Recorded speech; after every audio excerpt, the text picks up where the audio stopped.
Coba untuk sesaat bayangkan ini. Anda menjalani hari seperti biasa, hidup tampak normal, Anda merasa nyaman. Namun, seketika, ruangan di sekitar Anda mulai menggelap. Anda mulai mendengar suara-suara asing, dan dunia sekitar tidak terlihat normal lagi. Bagaimana kira-kira reaksi Anda? Takut tentunya. Nah, sekarang bayangkan hal yang sama terjadi setiap hari sepanjang hidupmu. Itulah realita bagi sebagian orang yang menderita skizofrenia. Apa sebenarnya penyakit ini? Apa yang menyebabkannya? Dan adakah cara untuk menyembuhkannya? Untuk menjawab semua pertanyaan tersebut, mari kita simak dalam video ini. Assalamualaikum warahmatullahi wabarakatuh. Selamat datang di podcast kita. Kita berbicara tentang kesehatan mental dan pentingnya memahami berbagai tantangan yang dialami oleh banyak orang di sekitar kita. Saya Megan Timesyaroh dan rekan saya Oktaviani Nurulia. Dan di kesempatan kali ini kita akan membahas penyakit skizofrenia, sebuah gangguan mental yang sering disalahpahami oleh masyarakat. Untuk membahasnya lebih dalam, kita sudah kedatangan seorang narasumber spesial, yaitu Kang Zia Ahmad Zakaria, SHMAG CHI, CI CPS CNLP. Seorang narasumber yang ahli di bidang kali ini. Selamat datang, Kang. Oke, selamat bertemu. Ya. Bagaimana kabarnya, Kang? Alhamdulillah sehat. Gimana Teteh? Teteh sehat? Alhamdulillah sehat. Kita mulai dengan dasar dulu nih, Kang. Banyak orang di luar sana menganggap skizofrenia itu sama dengan kepribadian ganda. Sebenarnya apa sih skizofrenia itu? Oke. Kita ngobrolin dulu masalah definisi skizofrenia ini sendiri ya. Iya. Bahwa skizofrenia ini terdiri dari dua kata ya, dari bahasa Yunani, sizen dan phren, yang artinya phrenia itu sizen itu terpecah, sedangkan phrenia ini ya jiwa atau pikiran atau ruh gitu kan. Jadi pikiran yang terpisah gitu kan. Makanya kalau misalkan skizofrenia itu sama kayak kepribadian ganda atau misalkan terpisah, itu nggak sesimpel itu juga gitu kan. Karena dalam dunia psikiatri itu ada DSM-5, orang tidak bisa mendiagnosis bahwa oh ini skizo, nggak bisa juga gitu. Harus ada dasar-dasar dari DSM-5 itu sendiri gitu. Itu ya, kalau kita ngobrolin masalah skizofrenia ini gitu. Kang, kalau kita berbicara penyebab ya, apa saja sih yang bisa membuat seseorang itu bisa terkena penyakit skizofrenia?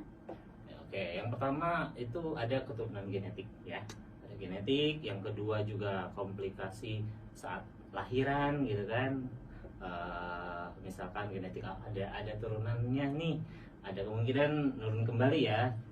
Meskipun presentasinya nggak begitu besar juga ya. Ada pemicu dari genetik itu sendiri. Yang kedua adalah komplikasi saat lahiran gitu kan. Kemudian apakah lahirannya gimana gitu kan, bisa kemudian dari cedera otak juga bisa, misalkan dia terbentur atau gimana, dan juga bisa dari stres lama, depresi, sehingga terjadilah skizofrenia ini sendiri. Kalau pastinya rata-rata seperti itu, karena memang pastinya mah bisa dilihat dari pola perilakunya yang memang berubah, tidak sewajarnya orang normal. Iya, baik, terima kasih, Kang. Lalu apa saja gejala yang biasanya muncul pada pasien skizofrenia itu?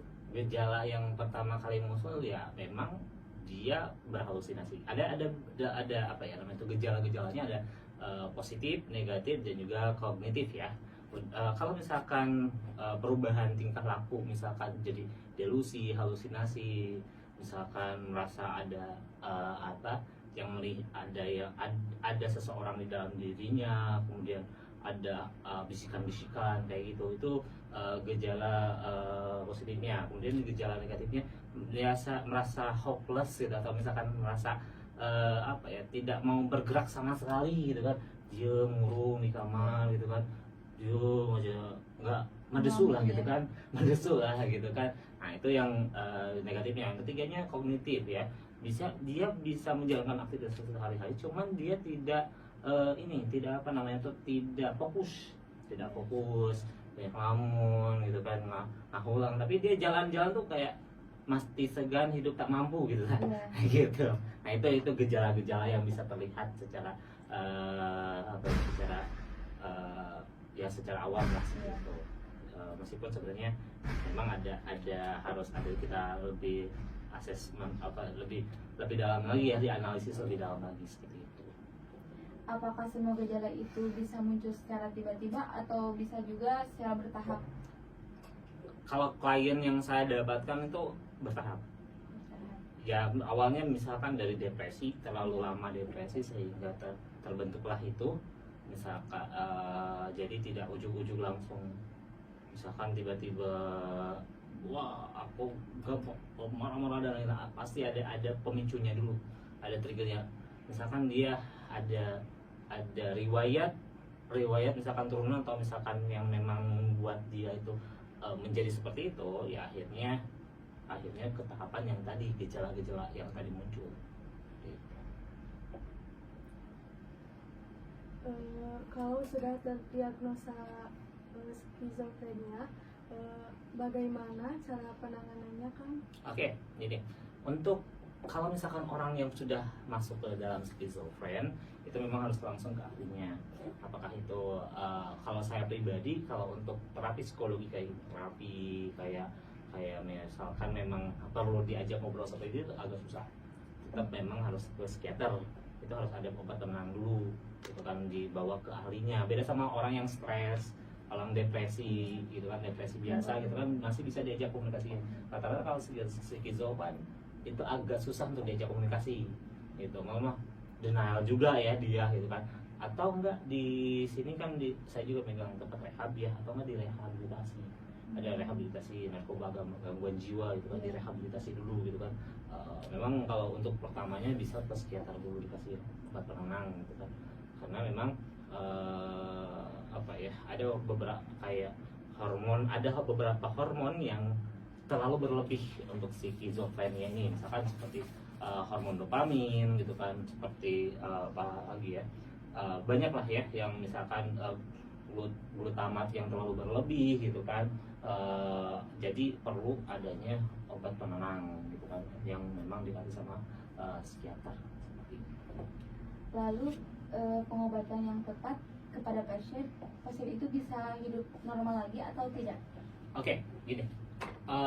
Berkaitan dengan skizofren ini ya, kalau misalkan memang kalau ada dua metode ya, metode yang memang kita pakainya itu kan, kalau kita ngobrolin masalah manusia itu kata Huston Smith itu komponen manusia itu terdiri dari body, tubuh, mindset, pikiran, soul, jiwa, dan spirit, ruh gitu kan.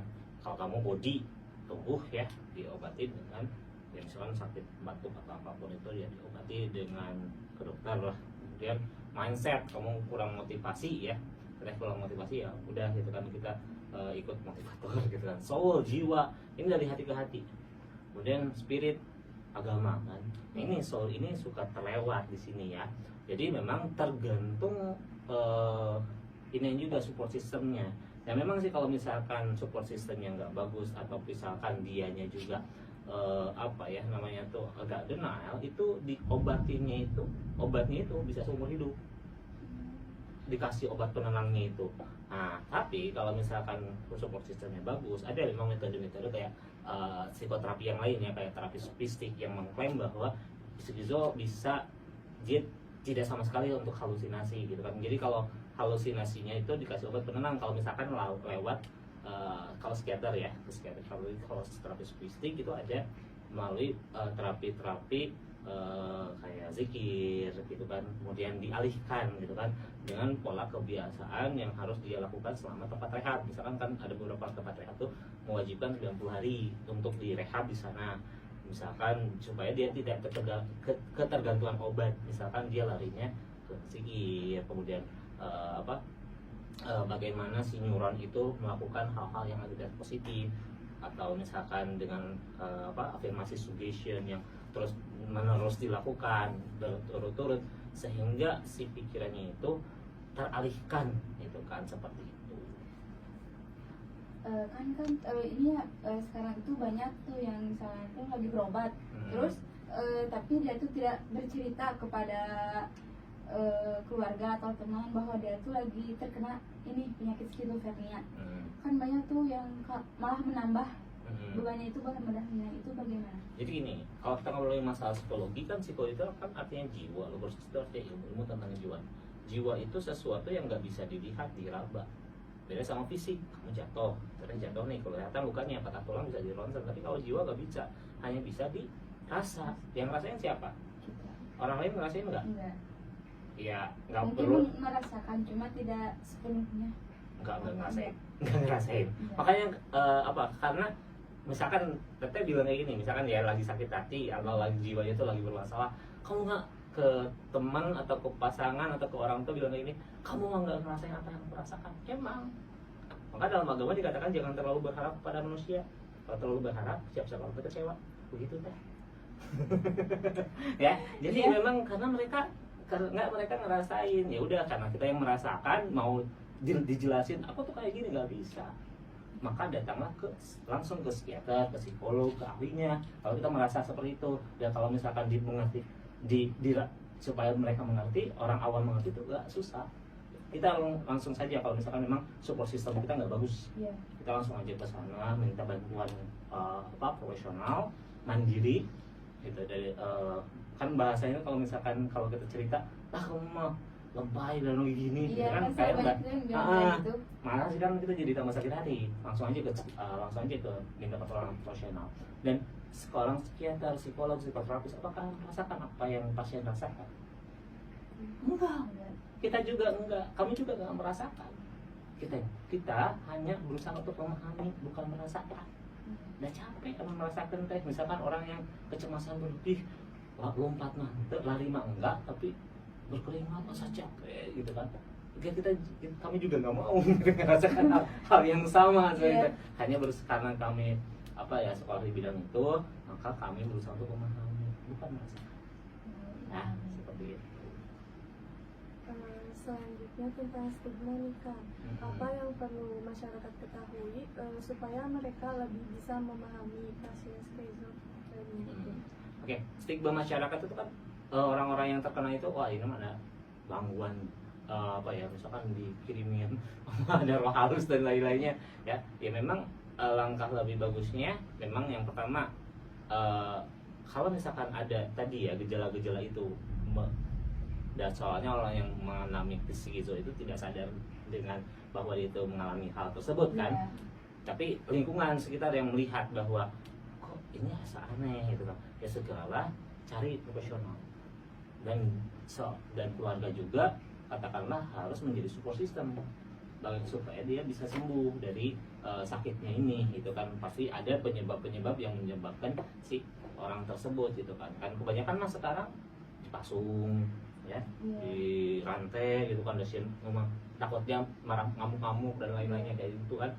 Ya itu menjadi penambah parah, atau enggak nanti ke kemudian dibawa ke orang pintar, dukun kayak gitu kan. Iya, banyak yang kayak gitu sekarang. Nah kayak gitu kan, seperti itu. Tapi kan itu tadi ada beberapa penyebab faktor gitu kan, yang menyebabkan orang itu terkena gitu kan. Ya, memang dalam pendidikan kita juga kita sering terlewat itu soul ini, jiwa ini sering terlewat. Langsung aja kayak body, mindset, udah ke spirit, ke agama, tapi soul enggak. Ya, soul itu jadi ngobrol antara hati ke hati. Kalau dalam Islam sebenarnya dalam Quran surat As-Samsi juga kebanyakannya juga membahas tentang jiwa, malah Rasulullah SAW juga diutus untuk menyempurnakan akhlak ya. Namun itu memang kalimat akhlak ya. Akhlak itu kan jiwa juga gitu kan. Tapi kita yang fokusnya tuh sing banyak ilmu aja ya. Orang yang berilmu belum tentu akhlaknya bagus ya. Tapi orang yang berakhlak pasti berilmu seperti itu. Dan ini jarang. Kadang-kadang keluarga kita merasa bahwa aku merasa mencintai kamu, tapi mereka nggak pernah bertanya apakah kamu merasa dicintai. Ya?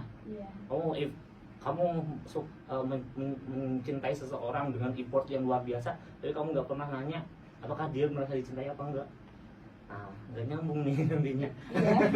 Nah gitu, segitu orang misalkan di lingkungan sekitar mati-matian nyepelin dan lain, tapi aku teh sayang sama kamu, kok kamu jadi kayak gini gitu ya.